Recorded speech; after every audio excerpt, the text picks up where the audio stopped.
explica esto? Que Jesús es llamado príncipe de la paz y nos sale como que viene a traer no la paz, si entonces no se llama príncipe de la paz y no viene a traer la paz. En el Evangelio de Marcos dice venido a traer guerra, no división. O estamos tan deseosos de paz y nos sale Jesús con que si sabes contar no cuentes conmigo porque yo no vine a traer la paz. Está eso, ¿verdad? Entonces esta pregunta es la que nos va a hacer funcionar nuestra cabeza para explicar eso. Antes hago un paréntesis para explicar por qué la imagen de la Virgen está aquí desde el 15 de agosto. 15 de agosto se celebró la Asunción de la Virgen María, una verdad que el Papa Pío XII estableció como dogma de fe en el año 1950. Muchos ya habíamos nacido. Entonces, imaginen ustedes que son 5 años después de la Guerra Mundial y del exterminio de judíos. Es decir, que ese crimen de violencia contra la humanidad estaba todavía en una herida y sigue abierta. Entonces, ¿qué tiene que ver ese dogma de la Asunción de la Virgen con esa tragedia, ese crimen? Eso hay que preguntarse, porque creo que así se explica precisamente. La Asunción de la Virgen no es solamente que ella subió al cielo, eso hemos pensado siempre, pero la palabra Asunción no viene de ascender. La ascensión de Jesús sí es de ascender, ¿no? El verbo es ascender, ¿sí o no? Pero la palabra Asunción no viene de ascender. ¿De qué viene? A ver, Angélica. No, ¿usted también se llama Angélica? ¿O cómo está? A esta señora se llama Angélica. ¿De qué verbo viene la palabra Asunción?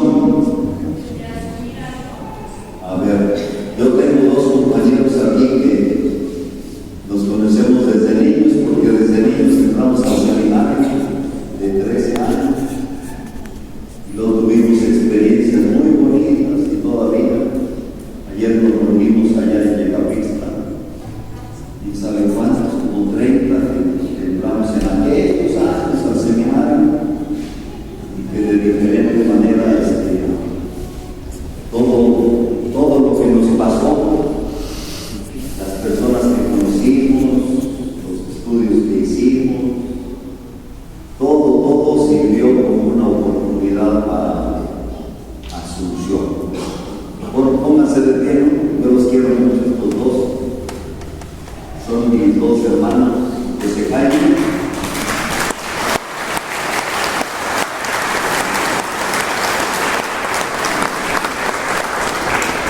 Me da vergüenza predicar con ellos porque ellos echarán unos sermones mejores que yo, pero pues me hablan ahorita, me toca a mí quemar.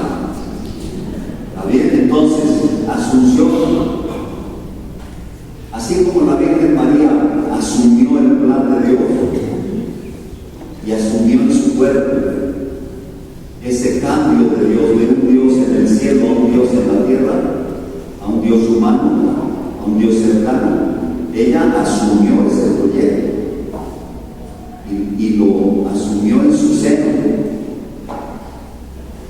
Entonces la primera asunción fue que María asumió a Dios en su cuerpo para darlo a luz al mundo.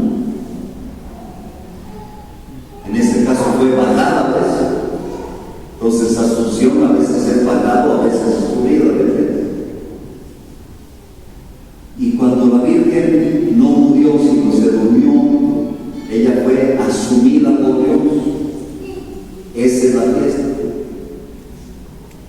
que aunque hay mucha muerte en el mundo y mucha violencia, Dios nos asume y nos libra de todo,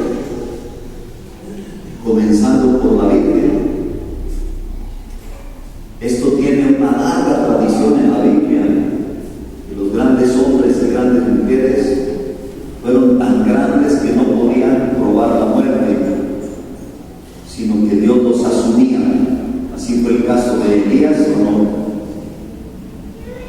¿Cómo se fue Elías? En un carro de fuego, fue asumido por Dios. Y Moisés, ahí se dice, Moisés no se sabe dónde está su sepulcro. ¿Sabes por qué? Porque no murió, fue asumido.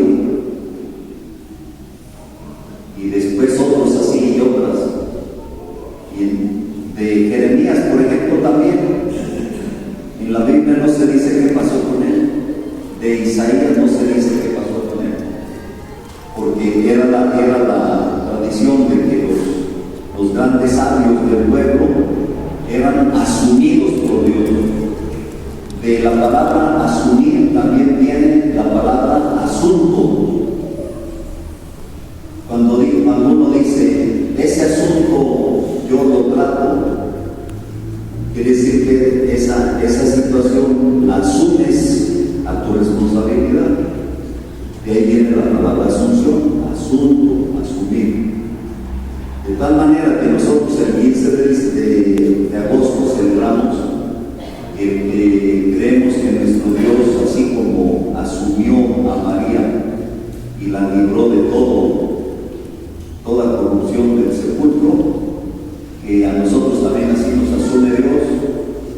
Entonces la asunción de María no es exclusiva de ella, nosotros también participamos en esa asunción. ¿Está bien? Pero ese es paréntesis para explicar lo hermoso que se ve aquí en cerca del altar. Y al día de mañana se va a su lugar. ¿Está bien? Para ir así poniendo símbolos y que no nos quedemos fijos en el mismo símbolo siempre. Muy bien. Pero volvemos a la pregunta, pues, que casi me quitaba el sueño, pero no. Casi me quitaba el sueño. ¿Cómo es que Cristo, príncipe de la paz, viene con quien no trajo paz? Esto se entiende, si me permiten, pues yo sé que ustedes harían aportaciones bien ricas, pues, pero somos católicos de misa corta, y entonces se nos haría muy larga la misa. Entonces, a ver qué piensan. Esta lectura de Jesús, del capítulo 12 de Lucas, se entiende con el capítulo 38 de Jeremías, que leyó el niño, ya lo leyó desde el canto. Primero lo leyó con los ojos, lo leyó con la inteligencia, lo leyó con el corazón y luego lo dijo de memoria. Así es el proceso. No se dice de memoria algo que no se entiende, que no se ve, que no se entiende, que no se gusta, entonces que aflora. Entonces esa lectura integral ilumina las palabras de Jesús, que son palabras de un sabio, porque dicen que un inteligente da respuestas, pero un sabio te pone preguntas. ¿Qué prefieres tú? Y si uno no quisiera respuesta, o ante una necesidad, ¿qué prefieres tú? ¿Solución o sabiduría? Pues un niño una vez me dijo, estaba sentado ahí dos hermanitos, y estaba hablando yo de la sabiduría. Y le digo, a ver, ustedes niños, si te dieran a escoger entre un iPad y sabiduría, ¿qué escoges? Y el niño chiquito que dice, yo el iPad. Le digo, ¿y tú? Y el más grandecito tuvo chance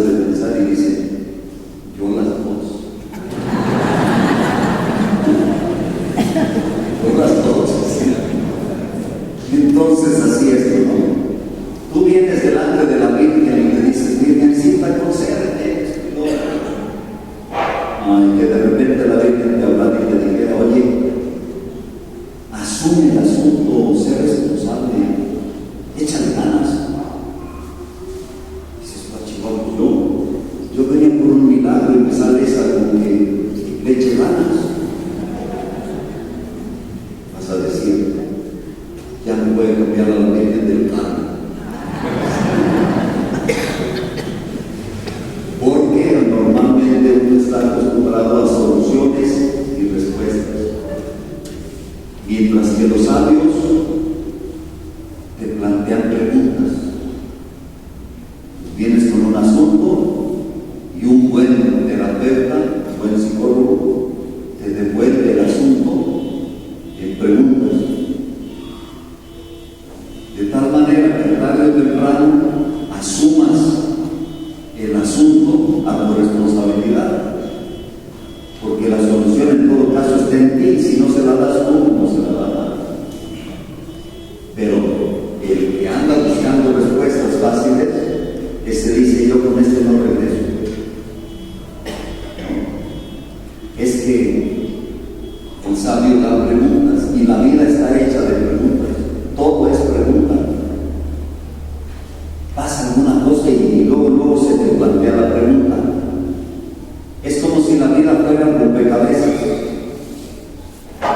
Terminas un rompecabezas y lo deshaces, ya le agarraste. Ya la voy a hacer hasta dormido, rápido. Ajá, pues la vida viene, te la revoluca otra vez o te pone otro rompecabezas. Más difícil, porque a lo que mucho se le da, más se le exige, dice Jesús. Así dice Jesús de la sabiduría. Al que mucho se le dio, mucho se le dio. Entonces te pone uno, ya no tanto con las patitas del pollito y el piquito, pues no que pongas las patitas arriba y el piquito abajo. Ese ya te lo sabes. Ahora te pongo rompecabezas surrealista o impresionista, a ver ahí de perro, donde no se le ven las patitas al pollo. Y si tú aceptas el desafío, tú vas a crecer. Tú vas a crecer. Y si le dices a una maestra, hágamelo, no. Y la maestra te va a hacer que poco te quiere la maestra, ¿o no? Dice, no, pero me hizo la tarea. Pues te echa a perder, ¿no? Quien bien te quiere te hace sufrir, aunque lo da. Entonces, esto nos está llevando a entender las respuestas de Jesús. Porque Jesús planteaba cosas que él sabía que eran difíciles y que se necesitaba un corazón limpio y fuego, impregnación con su espíritu, y se necesitaba sabiduría. Por eso él decía, esto que estoy diciendo, quien lo comprenda, compréndalo. O decía Jesús, quien tenga oídos, oiga. Pues él estaba diciendo, a buen entendedor, pocas palabras. Quiere decir que el mensaje de Jesús no es tan fácil. El mensaje de Jesús es un acertijo. Cada vez que habla Jesús te deja confundido. Por eso es que muchos discípulos de él dijeron, pero ya no, porque me entendieron. Entonces así está eso. Y este es el caso de la paz. Voy a poner un ejemplo de cómo los desafíos requieren sabiduría, porque ahí dice Jesús que tres cosas requiere. Dice, he venido a traer un fuego, como quisiera que ya estuviera bien. Tengo que recibir un bautismo, y como me angustio mientras llega. Y no he venido a traer paz, sino guerra o división. Pues son tres cosas: fuego, bautismo y paz. Esas tres cosas van unidas y hay que entenderlas. Por eso es tan difícil ser cristiano y nos vamos mejor a la vivencia fácil del cristianismo con las devociones. Pero yo creo que vale la pena ver en Jesús un grande desafío. ¿Sabes por qué pone desafíos? Porque Él cree en nosotros. Jesús decía, el que tenga mi espíritu hará las mismas cosas cosas que yo hago, ahí está la imitación, dice Jesús, pero las hará mayores. Fíjate qué buen maestro era Jesús. Yo tuve un maestro que cuando más o menos íbamos entendiendo a la materia, le decíamos: oiga maestro, esto también estaba correcto lo que preguntamos, y era tan canijo que decía: no, eso no. O sea, porque él cerraba puertas, ¿ves? Porque decía: no, y si el alumno me gana, pues qué bueno que te gane el alumno, quiere decir que tú no le bloqueaste y lo diste. Y luego una vez fui a su biblioteca y le digo: oiga maestro, ¿cómo me deja fotocopiar esto? Me dice: a peso cada página. O sea, estaba bueno, pero tenía cosas muy bonitas, pero no era muy buen maestro esto. Sí era buen maestro, pero cuando se daba cuenta que el alumno quería avanzar, lo detenía. Jesús no era así, planteaba las cosas de tal manera que los alumnos y alumnas le agarraran. Por eso decía: quien tenga mi espíritu hará las mismas cosas que yo y me ganarán. Fíjate qué orgullo de Jesús saber que sus discípulos le ganaron. Quiere decir que él era un buen maestro. Voy a ponerles un par de ejemplos. Una religiosa amiga mía de las auxiliadoras, que ya se está haciendo una congregación ya grande, y casi están cerrando algunas casas, y no entran jóvenes, no entran chavos.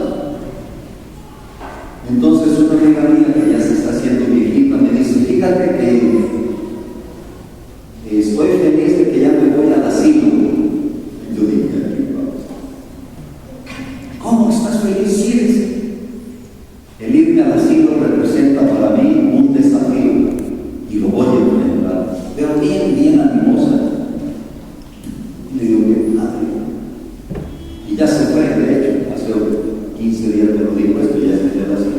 Pero tenía una actitud muy bonita, Entonces, de broma y en serio, le digo: te voy a enseñar una oración. Así, ahora que vas a enfrentar ese desafío, dile a Dios: Dios mío, concédeme morir viva y no tanto.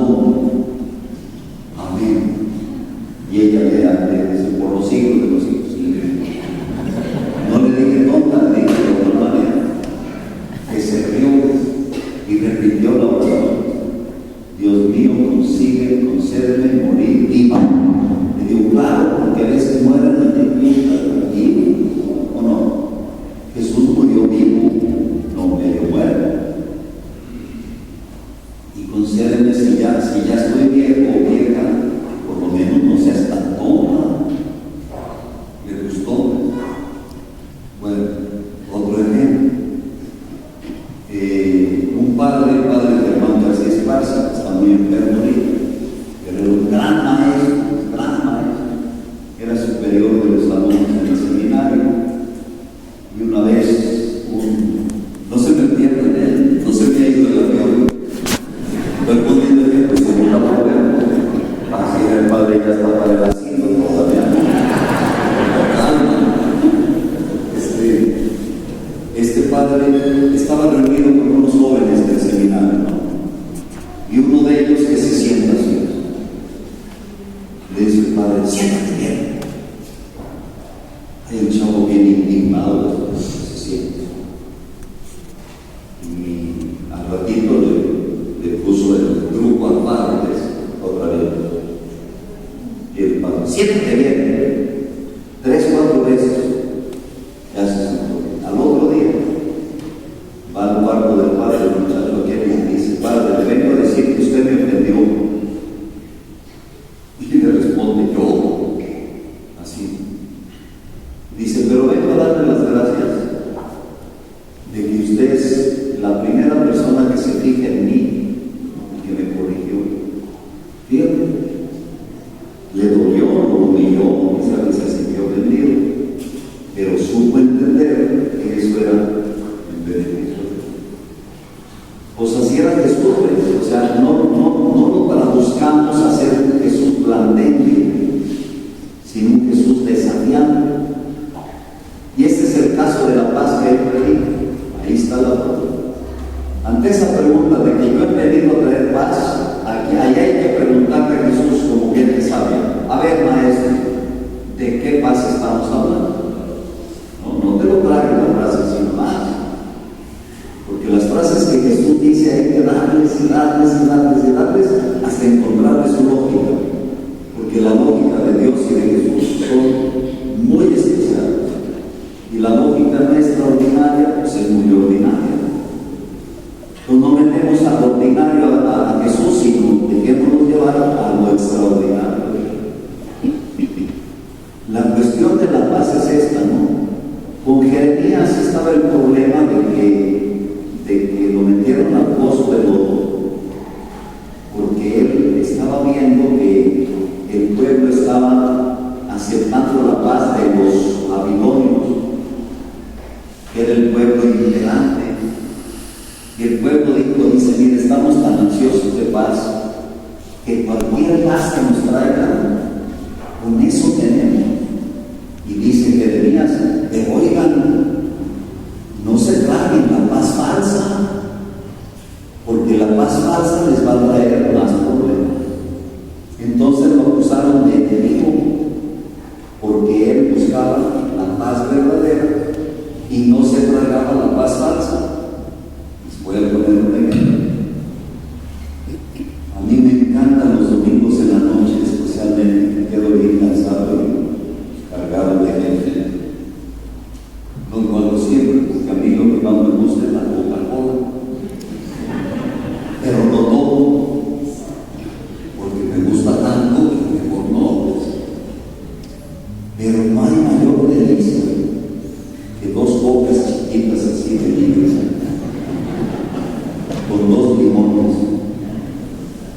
El cielo mismo.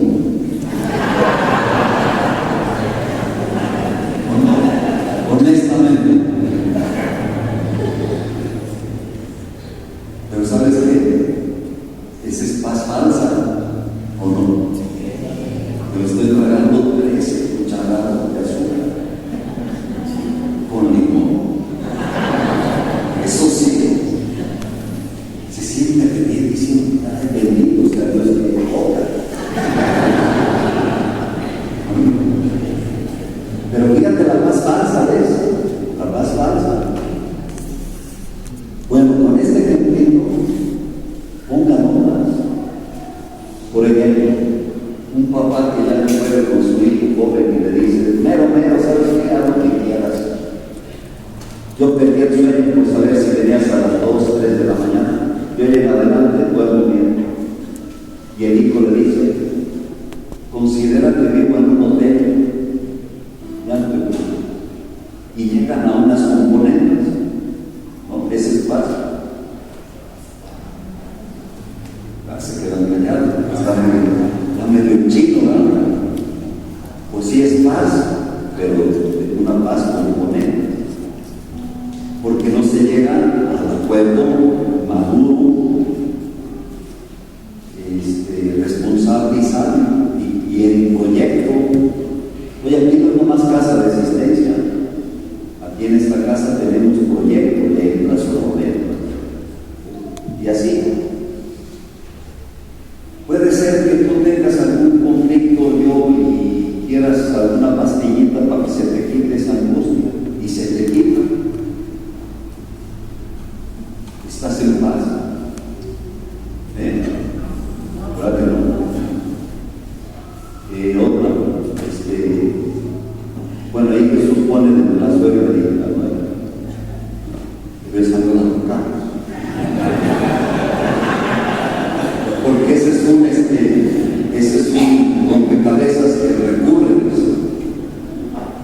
pero se tiene que llegar a una paz que incluye sabiduría. Ahí está el ingrediente de la paz, la sabiduría. Cuando Nelson Mandela salió de la cárcel, en Sudáfrica se hizo un congreso que se llamó Congreso de la Verdad y de la Reconciliación. 2 años, y hay un volumen de ese libro que no he conseguido, pero los detalles me lo va a conseguir en Amazon.com. Son todas las ponencias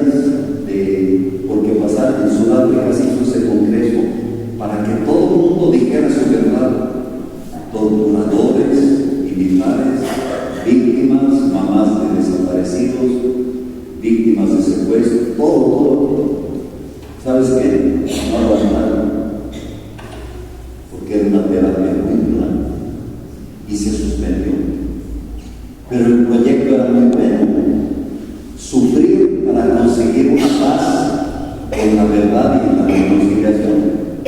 Esa paz es correcta. Todos deseamos paz, ahora o no, porque de alguna manera, directa o indirectamente, una vez u otra vez, estamos sufriendo lo que no es paz. Y si no enfrentamos aquello que tiene que ser cambiado para conseguir la verdadera paz, entonces esto va a ser puro remedio de paz. Mira, mi niña, ¿sabe qué cosa? Atrás de los camiones ponen una cosa y en la Carolina así, una manta grande que dice Morelos, coma, eso sí, tiene escrito Morelos, coma, territorio de paz. Diciendo, pero qué poca, qué poca. Y alguien me dijo en la misa pasada, padre, fíjese que la T es una cruz. O sea, a lo mejor están utilizando símbolos religiosos. Pero oye, con mantas grandes y declarando triunfalistamente el territorio de paz a Morelos, ya se está solucionando todo lo que pasamos. ¿Sabes qué se llama eso? Paz falsa. Va a seguir impulsando todo lo que quita la paz, darles chance de que sigan haciendo sus cosas y que la gente seamos víctimas de esa paz falsa. Y así mucho, o sea, si uno va así dando, tenemos que ser gente de mucho esfuerzo. Por eso Jesús decía, el reino de los cielos sufre persecución y los esforzados son los que consiguen el reino. Quiere decir que la paz viene de un esfuerzo muy grande. Hay un dicho latino que aprendimos de chiquitos, ellos dicen, si dispache para ver. Desde chiquitos nos enseñaban. ¿Qué quiere decir? ¿Qué quiere decir? Si dispache tú. Sí, Edgar le llaman. ¿Cómo? Oscar, Edgar. A ver, ¿a qué te suena eso? Si dispache para ver.